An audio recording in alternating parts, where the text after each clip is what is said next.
Salut à tous, le journal du foot de ce mercredi 8 décembre. Le PSG termine bien sa phase de groupe en Ligue des Champions et rassure un peu ses supporters, même s'il faudra confirmer cette prestation. Victoire 4-1 du club parisien contre Bruges au Parc des Princes. Doublé express de Kylian Mbappé en moins de 7 minutes. Léo Messi a lui aussi marqué 2 buts, dont un penalty.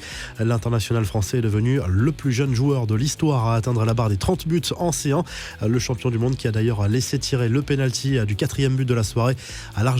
Ça reste Lionel Messi, on va avoir besoin de lui pendant la saison et je suis sûr qu'il va nous aider quand les échéances importantes arriveront. Il faut qu'il arrive avec de la confiance pour ces matchs-là. Il va nous le rendre aussi, a confié le buteur du PSG.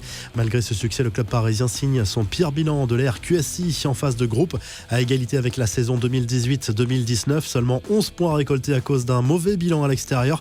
2 matchs nuls à Bruges et Leipzig et cette défaite du côté de Manchester City.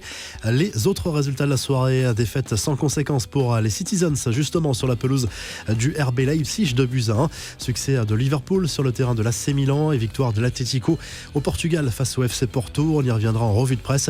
Le Real Madrid termine premier de son groupe grâce à sa victoire face à l'Inter Milan 2-0. Carton du Borussia Dortmund 5-0 contre le Beşiktaş avec un doublé. Erling Haaland entré en seconde période. Carton plein pour l'Ajax dans cette phase de groupe avec une victoire 4-2 cette fois contre le Sporting Portugal. Sébastien Haller a marqué son 10e but de la saison en Ligue des Champions. Le programme de la soirée, Lille joue gros ce mercredi soir en Allemagne. Le LOSC va défier Wolfsburg pour tenter de se hisser en 8e de finale. Toutes les équipes dans ce groupe peuvent encore se qualifier. Le FC Séville se déplace à Salzbourg. Le Barça joue très gros sur le terrain du Bayern Munich. Chelsea qui se déplace à Saint-Pétersbourg et la Juve qui reçoit Malmö se dispute la première place à distance dans le groupe H. La mise au point de Robert Lewandowski dans un entretien accordé au journal allemand Kicker.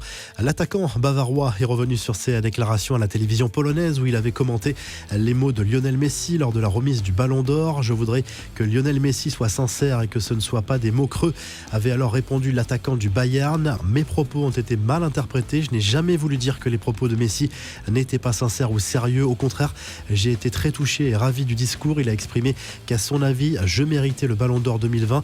Je voulais juste exprimer par ma déclaration que je serais heureux si les paroles de Messi étaient entendues, ce qui effectivement n'est pas du tout la même chose.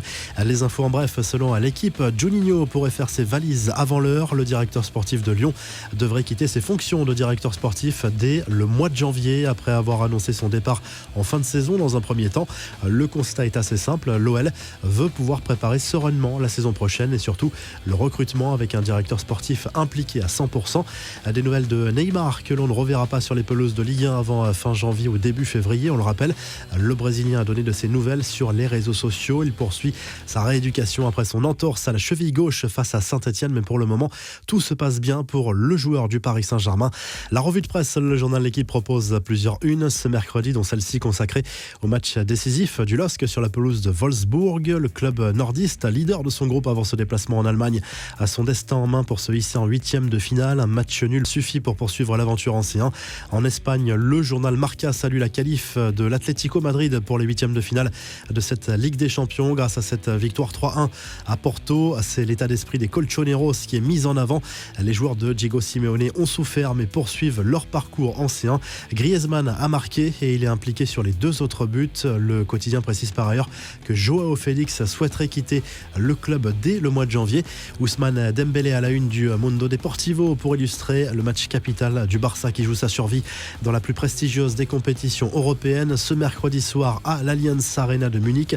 Le club catalan a son destin en main, mais un match nul ou une défaite enverrait les Blaugrana en Europa League. Si dans le même temps le Benfica Lisbonne s'impose contre le Dynamo Kiev, le FC Barcelone n'a jamais gagné sur la pelouse du Bayern.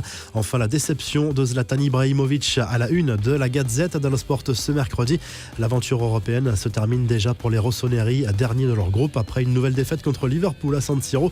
Prochain match pour le leader de la Serie A ce samedi sur le terrain de l'Udinese. Si le journal du foot vous a plu, n'hésitez pas à liker, à vous abonner pour nous retrouver très vite pour un nouveau journal du foot.